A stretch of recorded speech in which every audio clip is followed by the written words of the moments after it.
Bonjour à tous, cette émission est consacrée à choisir les bonnes sociétés où investir. Mais auparavant, je voudrais répondre à deux remarques qui m'ont été faites. La première, celle d'Eric, qui me fait gentiment, amicalement remarquer que j'ai cité l'adage acheter au son du canon, vendre au son du violon, et il me fait remarquer que le vrai adage, c'est vendre au son du clairon. Il a complètement raison, cet adage est, a été accordé à Nathan de Rothschild, qui aurait eu une information privilégiée concernant l'issue de la bataille de Waterloo en 1815. Il en aurait profité, constituant ainsi ce qu'on appelle un délit d'initié. Mon propos n'est pas de vous inciter à faire des délits d'initié, ni aucun autre délit d'ailleurs. La deuxième remarque vient d'un autre auditeur qui me dit que il vaut mieux tenir compte des dates de résultats des entreprises pour investir. Certes, il faut en tenir compte, mais je conseille quand même de rester à l'écart des jours qui précèdent ces dates de publication des résultats. En effet, les marchés financiers anticipent mieux les bons résultats que les mauvais et vous risquez d'être déçu en investissant juste avant cette date.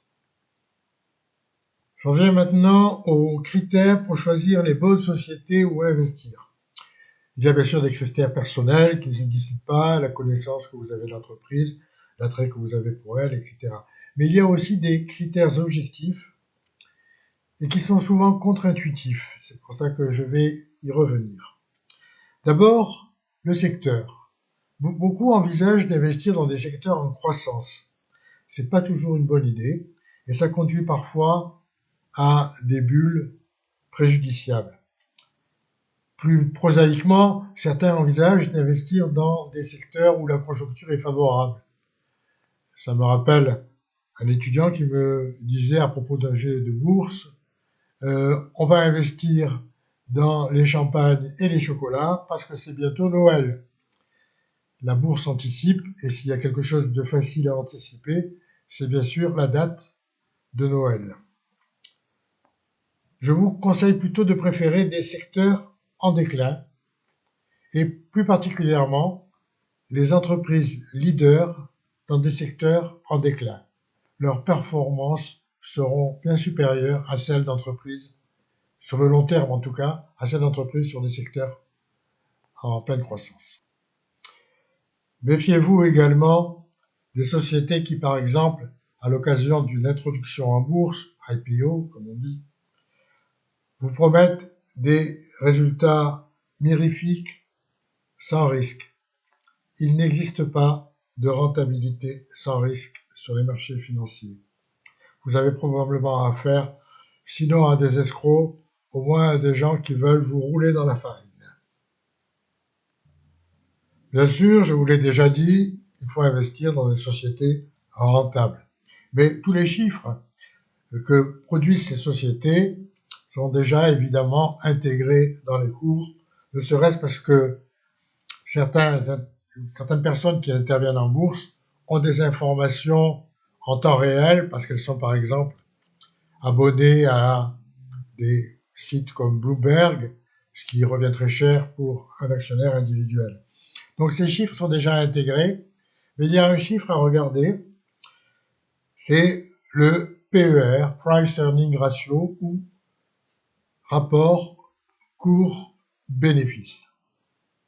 Plutôt rapport bénéfice par action. S'il n'est pas calculé, c'est tout simplement parce que la société ne fait pas de bénéfices. Restez à l'écart. Ensuite, il peut se présenter plusieurs situations. Ce rapport cours-bénéfice est faible, disons inférieur à 10. Ça veut dire que la société n'est pas très chère, que vous pouvez récupérer en moins de 10 ans, sous forme de bénéfices, l'investissement dans la société. Cette société n'est pas chère, mais comme disait ma grand-mère, je suis trop pauvre pour acheter des choses pas chères. Si le PER est élevé, disons supérieur à 20 par exemple, ça veut dire qu'il est trop tard pour acheter ces actions, que leur cours a déjà monté et que vous ne ferez pas une belle plus-value. Enfin, il peut s'avérer que ce PER soit exorbitant, disons supérieur à 40, comme c'est le cas pour certaines sociétés de nouvelles technologies. Eh bien là, ces sociétés sont trop chères, il faut aussi rester à l'écart. Pour résumer, un conseil de sagesse, acheter des sociétés dans le PER, y compris entre 10 et 20. Un critère très important encore à mes yeux, c'est l'attention portée par la société à ses actionnaires.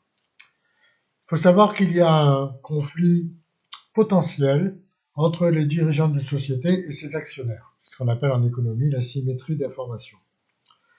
Et les bonnes sociétés où investir sont celles où ce conflit se rééquilibre. Par exemple, des sociétés où les dirigeants sont actionnaires, comme par exemple le grand succès de ce qu'on a appelé les GAFAM. Autre exemple, des sociétés qui ont un taux de distribution de bénéfices sous forme de dividendes important. Ça veut dire que ces sociétés subissent un contrôle plus fort de leurs actionnaires. John Rockefeller disait « La seule chose qui me fait plaisir, c'est de voir mes dividendes arriver. » Ce n'est pas une expression si vénale que ça.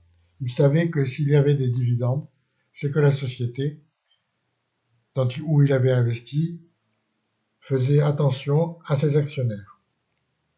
Il y a des sociétés qui font très attention à leurs actionnaires.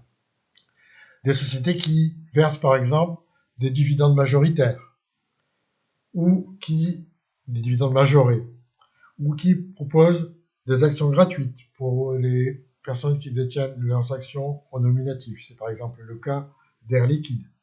Il y a d'autres sociétés qui proposent des avantages en nature à leurs actionnaires. Je citerai par exemple en France la FDJ ou Pernod Ricard pour les amateurs. Troisième signe d'une société qui fait attention à ses actionnaires, c'est quand la société fait une augmentation de capital, elle laisse à ses actionnaires leur droit préférentiel de souscription à l'augmentation de capital. Je suis conscient que ces conseils paraîtront trop sages à certains investisseurs. C'est vrai qu'il y aura toujours des gens qui vous diront combien ils ont gagné d'argent en prenant plus de risques, mais ils ne vous diront jamais combien ils en ont perdu. Ces conseils, bien sûr, peuvent être invalidés à court terme, mais je suis persuadé qu'à long terme, ils seront gagnants. Merci pour votre écoute. Le prochain podcast sera consacré à se constituer un portefeuille bien garni. À bientôt et merci pour vos remarques.